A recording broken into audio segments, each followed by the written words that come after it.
Welcome to Inside Design with Kandrac and Kole. This podcast is a conversation between two business partners, Joanne Kandrac and Kelly Kole. Join us for a lively conversation about all things interior design, from current projects, trade show experiences, worldwide travel, what's in, what's out, and all the challenges and wins they've had running their successful design business.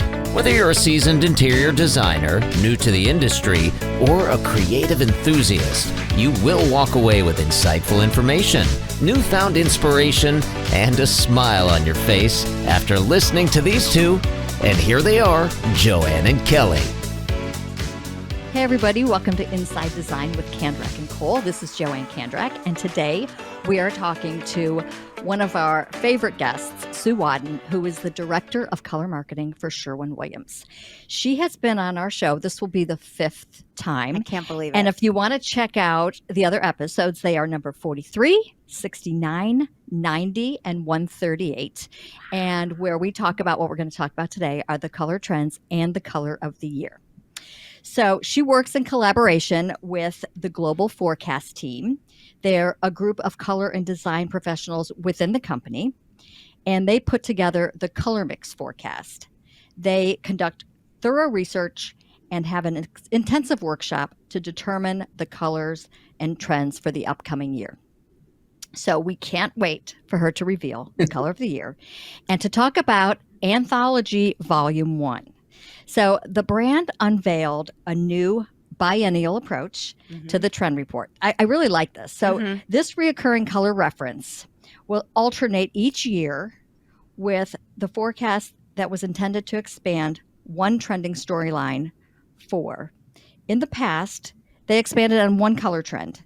So last year, for example, the 2023 forecast Terra was inspired by the colors of the earth and natural world. But this year, the forecast will encapsulate multiple color core families under one umbrella.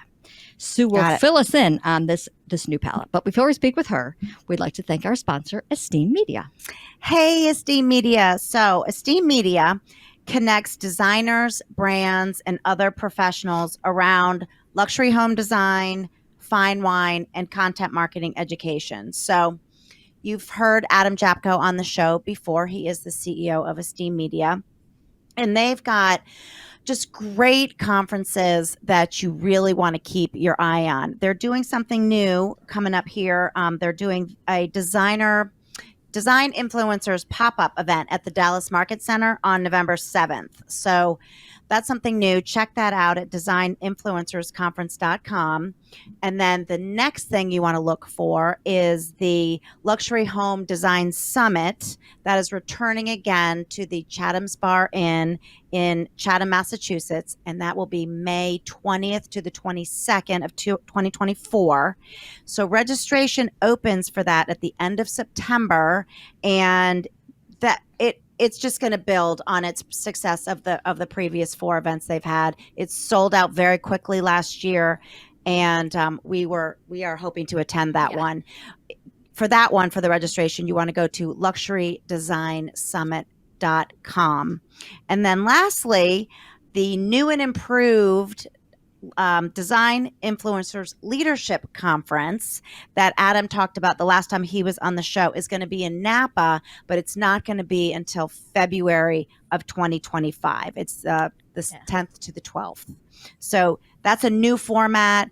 It'll have the traditional and core content of the Design Influencers stuff that we're used to, but it's all about talking about brand influencer connection programs, new opportunities and challenges in operations and marketing, and just crucial things for our business and things that we need to master. So they will also have a lot of experiential things going on with this event in Napa. So we're so psyched.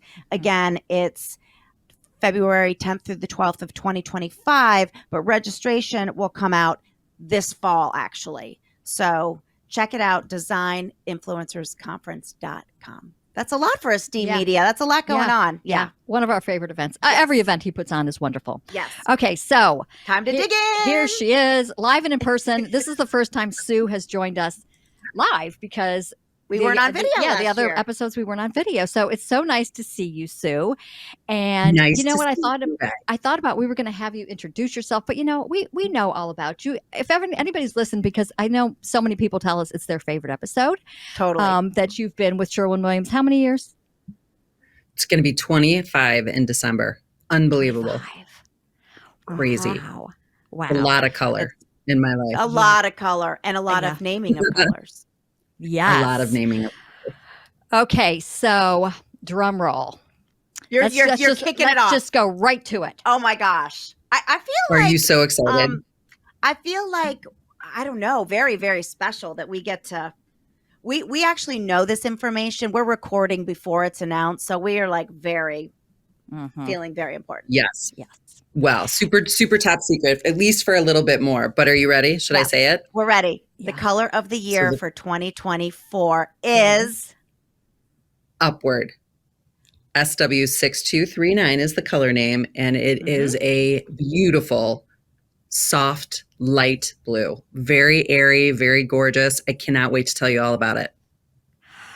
Okay, not what I was expecting. No, I was a little surprised myself, but having just been on Cape Cod, Nantucket, Martha's Vineyard last weekend, I have to tell you that this color resonates with me immediately after that little weekend away.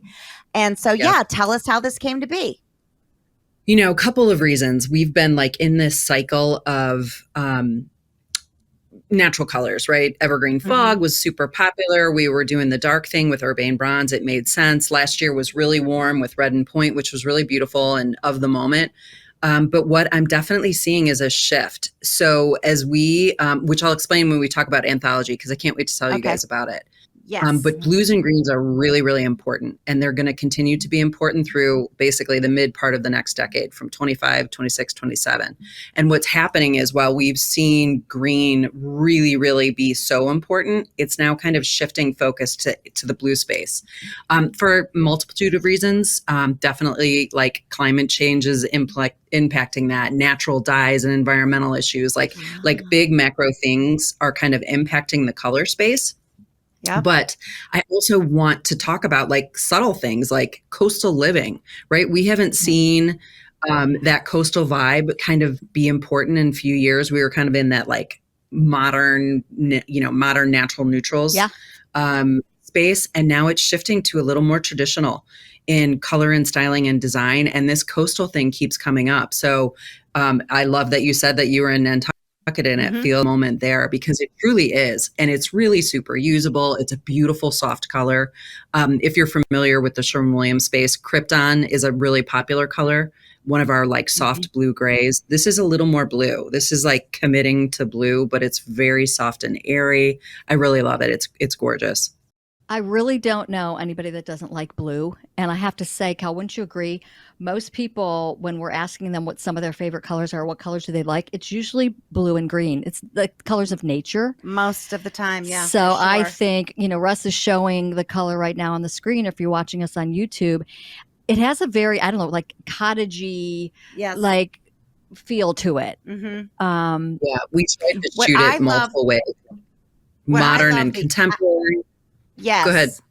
And what I love most about this conversation that we have with you every year, Sue, is I love to hear those macro themes and how you guys really research our world, literally our world, what's happening, like you were mentioning, climate change and dyes and what's happening in our world politically. It affects how you guys pick colors. And I know that people don't realize that. And like you said, like we've been thinking about it. We've been in this like farmhouse neutral, tunnel for a while. Yes. And now to think about coastal again. And it's just, it's fascinating to me how the color of the year is a symbol for what's happening in our world right now. Yeah. And you can watch that change over the years as a documentary, like of what's happening in our world. And I think it's fascinating. So when you guys sat down, to talk about this, what did you guys talk about? Like, how did it come to be? So we knew, so if I could take a step back and talk about Anthology for a second. So Yes. this is our new approach to color mix, and it's important because Okay. it lends weight to this story. What was happening is year over year, we were kind of all telling the same like color stories. We knew we had trend palettes. We knew we wanted to pull like a storyline through. And so it just made sense to name it something, which was like Terra or Mode or all our forecasts over the last several years. But the nature story was just happening over and over again. Mhm. And what I really wanted to do was start to focus on the color families that were going to be important. So instead of palettes of colors, like here, use these 8 colors and they go together, I want to talk about why directional colors are important. So blues and greens, really something to pay attention to. Deep tones, like really dark tones. Whites and lights. They've really replaced neutrals as the go-to hues, right, for like a primary color family. And then warm colors. So like Barbie, how did Barbie pink impact? What did red and point do? What about those beiges and like warm, like brown is really on the rise. And so Anthology is going to be every other year. So we're going to talk about those color evolutions. So for 2024, those were our 4 collections. But in 26, I'm going to talk about, all right, so whites have shifted to this space and blues have kind of moved out of the blue-green thing and it's moving into this or whatever that's going to be. And I really want it to be more of a reference versus just the storytelling. So it's kind of an interesting new approach for us. I'm really excited to hear what people think. Again, I want it to be a reference. Like you need a hot blue, like you can go to the blues and greens and pick something and know that it's going to be an on-trend color. Perfect. So you can see the when I look at screen. that group, when I look at that palette right there, if you go on to the Sherwin Williams website and see Anthology Volume One, you'll see a group of 12 colors. They all look so good together. Like I love that group. I love it too. It's the most important thing that we're showing for 2024. Reds and this is more like kind of a little more fashion-y, like fatty, right? So like warmer colors. Reds are really building. We saw the Barbie thing with pink. Purples are still something to pay attention to in the digital space. So you kind of get that warmth here with palette number 2. If you go to 3, you see these deep dark tones, why they're important. We know they're going to continue, but in a full range. So warm and cool, sort of mossy and deep, right? There's a full great range there of color, which is beautiful. And then if you go to the whites, these are delicate tints. So they really function, again, in the full spectrum of warm to cool tones. But there's some like amazing colors in there that are basically just tints of white that look fantastic. I love them. I love this palette too. I see some of our favorites. I see some of our favorites in there it's too. so funny. Like Drift of Mist. We've used Pewter Green. Get out of my way. Love that. Yeah. Dragon Fruit. Oh my gosh, like the best pink that there is. So pretty. Yeah. So with this collection, then we pull our color of the year from one key color group. So if you want to go back to the blues and greens, which we can talk about, that's where Upward sits. And there was the reason. So you see these deeper hues, the pewter greens, the billiard green, gorgeous. But what's happening to the blue is it shifting a little bit to that sort of denim space. So essentially it's becoming like referenced as a neutral. And there's a couple of reasons. Like in fashion, we're seeing on the runway, this monochrome neutrals. So layering tone on tone beige or tone on tone white or tone on tone blue in the fashion space with sort of this lightness is really going to gain momentum in 25. And so that's going to influence interiors as well. It's almost like painting your trim and your walls the same color, right? That monochrome, like universal effect is going to be important.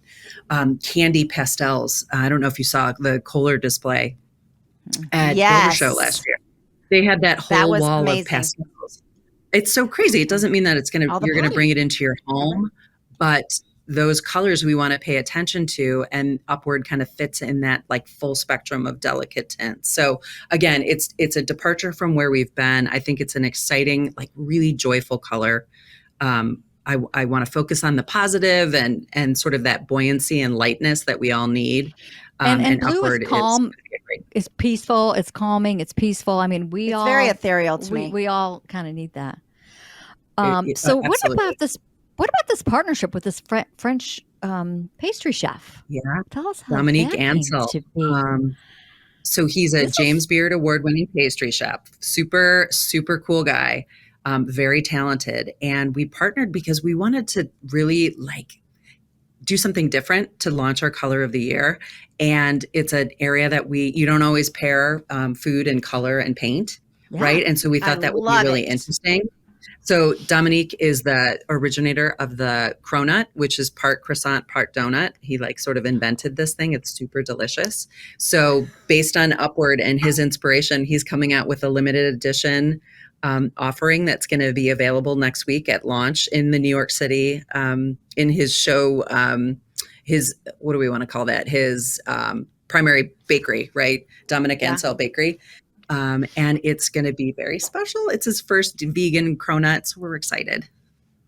That makes perfect sense to me, right? Because food and color are two things that really, 100%. Excite the senses, right? So well, when really you get a plate in front of you and you see all the color, like the sauce might be a really pretty pumpkin color, and then they just stick that beautiful emerald green leaf on top of it, and it excites the senses for sure. It totally does. I love it. And he, because it's vegan, so he really was thoughtful about the taste. And so there's a coconut ganache inside as the filling. And then he took a flower from Southeast Asia. It's called a butterfly pea flower. And they steeped a tea. And then that tea is infusing the color into the frosting. So it's really beautiful story. Oh my gosh. I'm very excited to taste this delicacy. I love it. So let's go back to Anthology for a minute. And I want to hear your commentary on the other. I don't think we touched on all of the groupings. The palettes. So blues and greens, again, key directionally. Mm-hmm. We're going to continue to talk about blues and greens. Number 2 is the warm. So reds, purples, browns. Again, brown is on the rise. So we haven't talked about brown. I mean, you guys know this, since 2000s. And so that kind of pendulum is swinging back again as we sort of run away from gray into something warmer. That's going to be important. Also purples, but very soft, almost grayed out purples, digital purples, because of the sort of tech space, right? That's where that influence comes in. Maybe more on product goods. But again, it's just kind of like this fusion of red and purple or red and blue. So I like that conversation on purples. Yeah. It's not my favorite color, but you can't see, but my nail polish are this soft, beautiful purple. It's sinking in. Yes. And then palette 3 is these deep darks. So dark tones. Again, this idea of sanctuary spaces in times of upheaval. It is important that you balance light with dark to give people a little respite. And so these are some fan favorites for sure. I see a lot of these on cabinet colors. Yes, for sure. I think look, it's gorgeous. Yeah. Peppercorn we've used a million times. We've just painted built-ins in a family room, pewter green. They came out stunning. Palm leaf is a really pretty color too. It is. If you go back to that palette, every color in that palette is a top performer for its category. It's great. Carnelian is one of my new favorites. It's really warm, almost brown undertone. How'd you come up with that name? What does that even mean? Carnelian? Carnelian is it's I did not name that. That's a kind of a vintage color for us. But it is, what does it mean? It was inspired by fashion, but look at how beautiful that is. Isn't that great?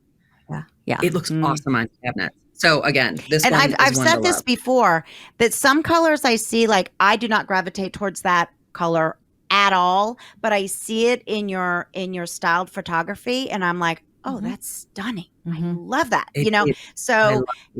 People really need to tune into the color forecast and see all the images that you guys put out there, because when you see it in these beautiful styled rooms, you will come to appreciate each color on their own. Yeah. I mean, look, they're so beautiful. And that's what Anthology is about. Maybe I wouldn't put it on the outside, but again, it's a good visual reference.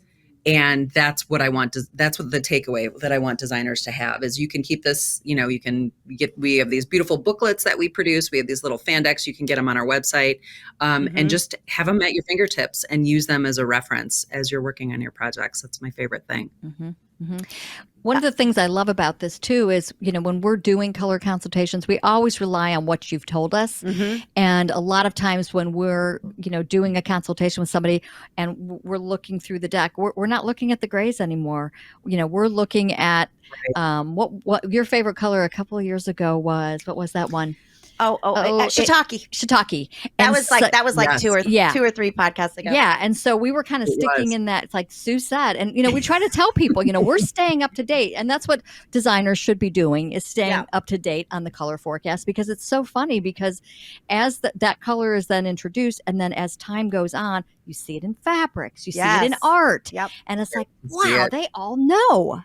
So let me ask you this. We talked about this last year, but as we run away from gray, as you said, what in this collection do you think are the good transition colors to help people?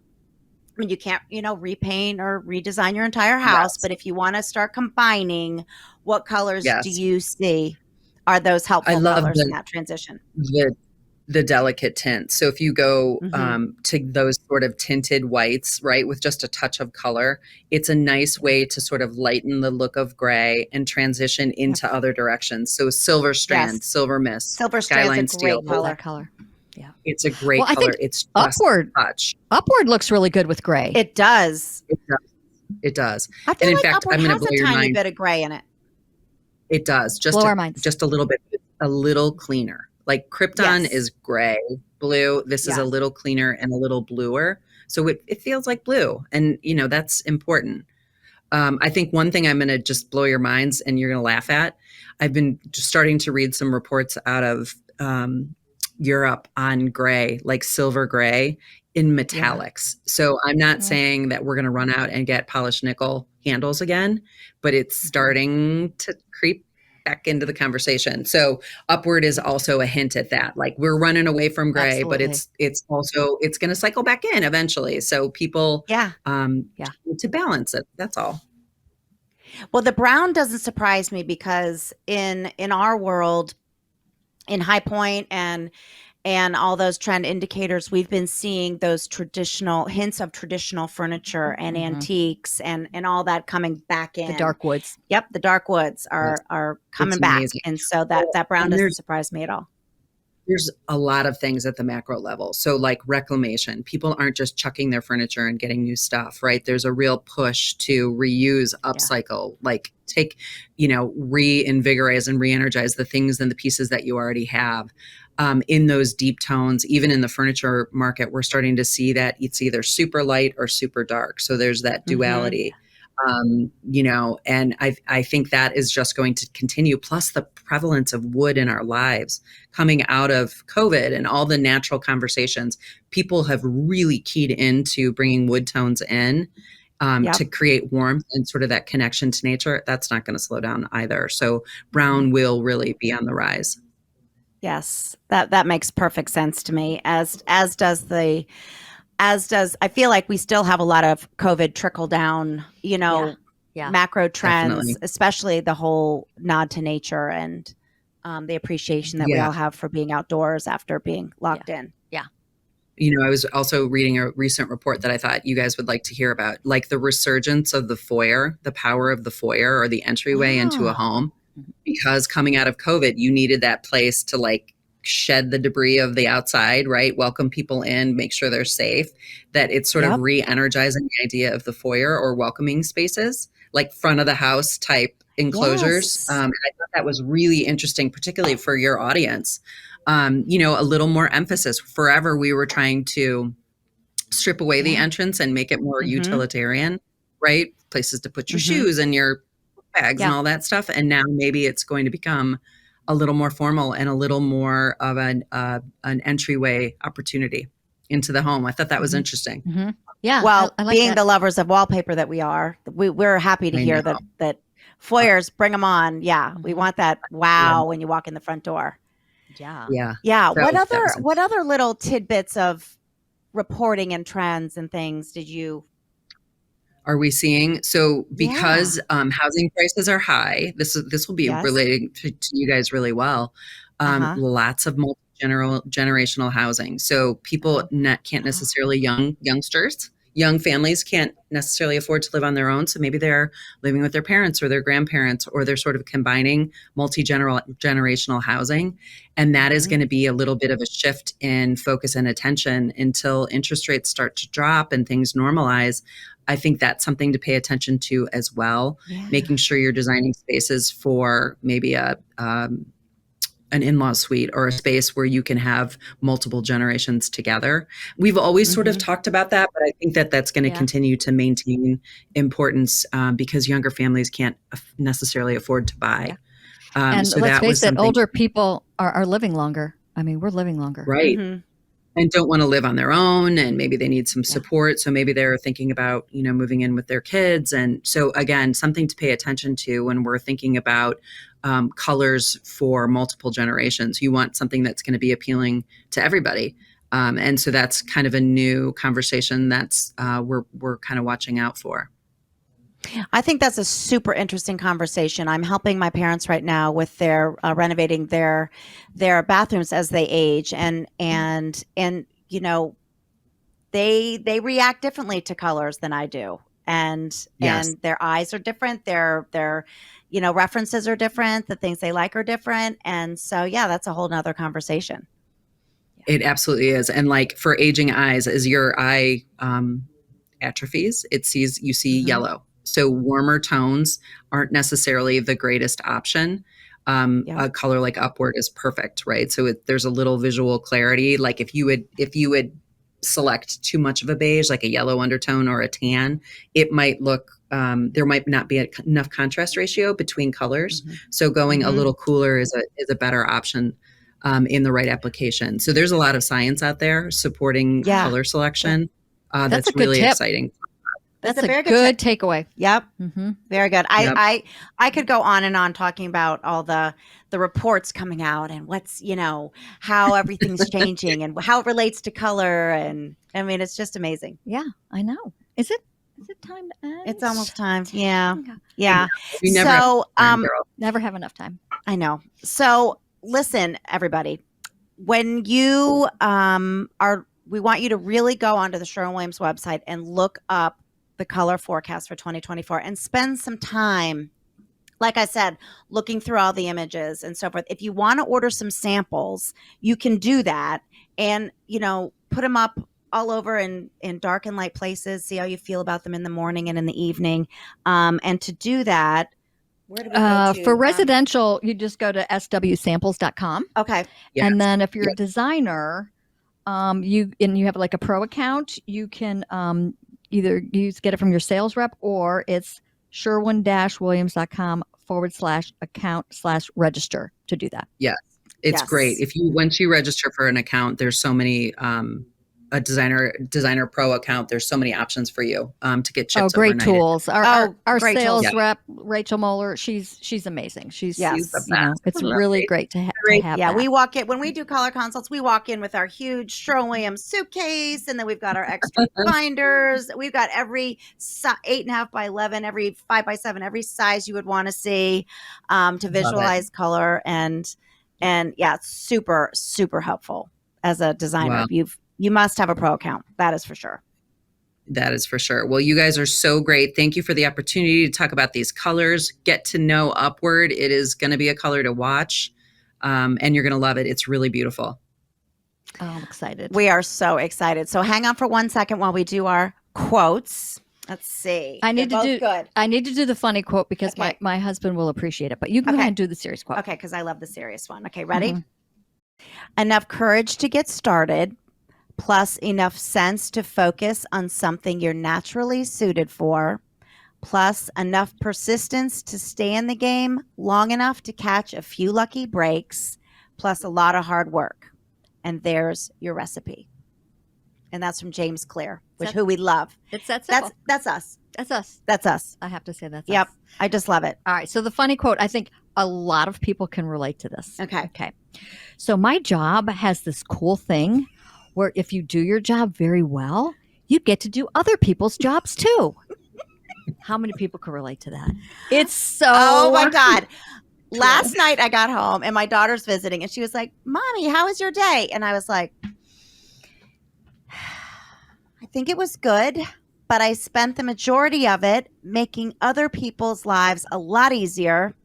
And I'm not so sure how I feel about that. We do our jobs and everybody else's. Our contractor. We do everybody's jobs. Mm-hmm. That's because we're designers and we solve problems.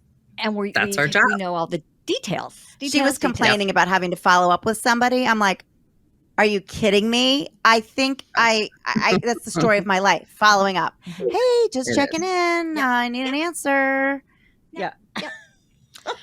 Well, Sue, thank you again for joining us. We want to thank Esteem Media for their sponsorship, and be sure to check out that Color of the Year. Yes. And a reminder, reach out to us with any podcast ideas, questions, anything. We're at podcast@kandrac-kole.com. Yep. And then please rate and review us and subscribe to YouTube because we want to get that number up.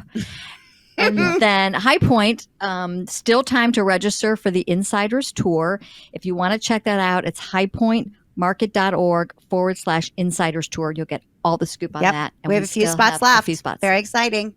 Yeah. Yeah. And so visit us. We have a booth at High Point, so come see us. It's all Color of the Year. Where are you? We're going to be in the Market Suites on the second floor. We have this huge space. It's great. I know. We've been to it. It's a good place to go and take a break up there on the second floor with you guys. Yeah, we'll send our tour group up there to check it out. Oh, I appreciate that. Yeah, we're going to do manicures again. We did that last season, and we're going to do it again with Upward. It's so cute, and we'll have seminars, and it's a good place to stop and have a break and learn about your favorite paint colors. Wonderful. Awesome. Wonderful. Okay. All right. Well, Sue, thank you, and thanks everybody for listening. Have a great day. Bye. Thanks, everybody. Join Joanne and Kelly for a new episode every other Friday as they continue to explore the nuances of the interior design business with the goal of informing, inspiring, and entertaining their listeners. See their work at kandrac-kole.com and engage with them on Facebook and Instagram at Kandrac Kole.